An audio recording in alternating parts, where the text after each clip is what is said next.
2024 के लोकसभा चुनाव में जिन सीटों पर लोगों की सबसे ज्यादा नजर है उनमें वायनाड भी शामिल है। केरल की ये सीट 2019 में तब पूरे देश में चर्चा का विषय बन गई थी जब कांग्रेस नेता राहुल गांधी ने अमेठी के अलावा यहां से चुनाव लड़ने का फैसला किया था। राहुल का ये फैसला सही भी साबित हुआ था क्योंकि ये अमेठी से चुनाव हार गए थे और वायनाड के सहारे लोकसभा में इन्होंने एंट्री मारी थी। केरल की सीट पर सूबे की बाकी सीटों की तरह 26 अप्रैल को चुनाव होंगे और मतगणना 4 जून को होगी। अब सवाल है कि इस बार इस सीट से कौन आमने सामने है। तो बता दें कि इस बार इस सीट से यानी कि वायनाड की सीट से राहुल गांधी जो कि कांग्रेस के नेता हैं और बीजेपी से के सुरेंद्रन एक दूसरे के विरुद्ध खड़े हुए हैं। चलिए सबसे पहले राहुल गांधी के बारे में जान लेते हैं। राहुल गांधी 53 साल कांग्रेस, के सुरेंद्रन 54 साल भाजपा।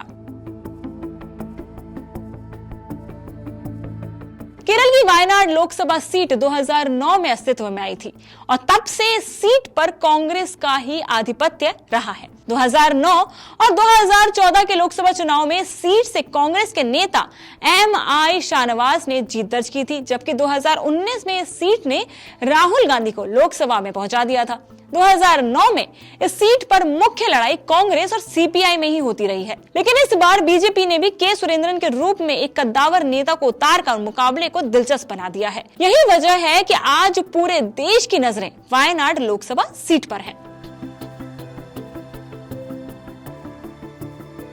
राहुल गांधी पिछले लोकसभा चुनाव में अमेठी में भले ही रोचक मुकाबले में हार गए हों, लेकिन वायनाड में उन्होंने बहुत बड़ी जीत दर्ज की थी। 2019 में इस सीट पर डाले गए कुल 10,87,783 वोट्स में से 7,06,367 वोट इन्हें मिले थे, जबकि उनके सबसे करीबी प्रतिद्वंदी यानी कि पीपी सुनीर को 2,74,597 वोट मिले थे। इस तरह राहुल ने उन चुनावों में अपने करीबी प्रतिद्वंदी को 4.3 लाख से भी ज्यादा वोटों के भारी अंतर से पराजित किया था। हालांकि इस बार राहुल गांधी के सामने चुनौती के रूप में बीजेपी के ही एक कद्दावर प्रत्याशी भी हैं, लेकिन फिर भी वो एक बड़े अंतर से चुनाव जीतना चाहेंगे।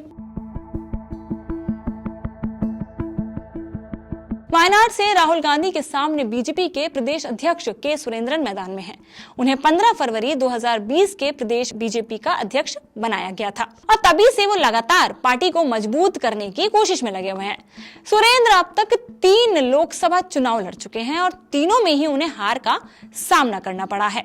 वहीं विधानसभा चुनाव में उन्होंने 5 बार किस्मत आजमाई है और हर बार उन्हें हार का सामना करना पड़ा। 2 विधानसभा चुनाव तो उन्होंने मात्र 89 और 745 वोट्स के अंतर से हारे हैं। सुरेंद्रन इस बार हार के अपने इतिहास को जीत में बदलने की पूरी कोशिश करने वाले हैं। इंडिया स्टेट इलेक्शन के आंकड़ों के मुताबिक वायनाड लोकसभा सीट पर 40% मुस्लिम वोटर हैं। वहीं इस सीट पर 40% हिंदू मतदाता हैं, 20% वोटर ईसाई समुदाय से आते हैं। इस सीट पर एससी और एसटी मतदाताओं की संख्या क्रमशः 7% और 9.3% है। वायनाड सीट पर ग्रामीण मतदाताओं की अगर हम बात करें तो वो 93% है और शहरी मतदाता 7% है। 2024 के लोकसभा चुनाव में वायनाड की लोकसभा सीट कई मायनों में खास बनकर उभरी है। ये वो सीट है जहां काफी हद तक कांग्रेस नेता राहुल गांधी के सियासी भविष्य को तय कर सकती है। वहीं अगर बीजेपी के प्रदेश अध्यक्ष यहां से चुनाव जीत जाते हैं तो ये पार्टी के लिए बहुत बड़ी बात मानी जाएगी। तो ये थी आज की हॉट सीट। ऐसी ही तमाम खबरों और ऐसी तमाम हॉट सीट्स पर इंफॉर्मेशन के लिए जुड़े रहें इंडिया टीवी के साथ।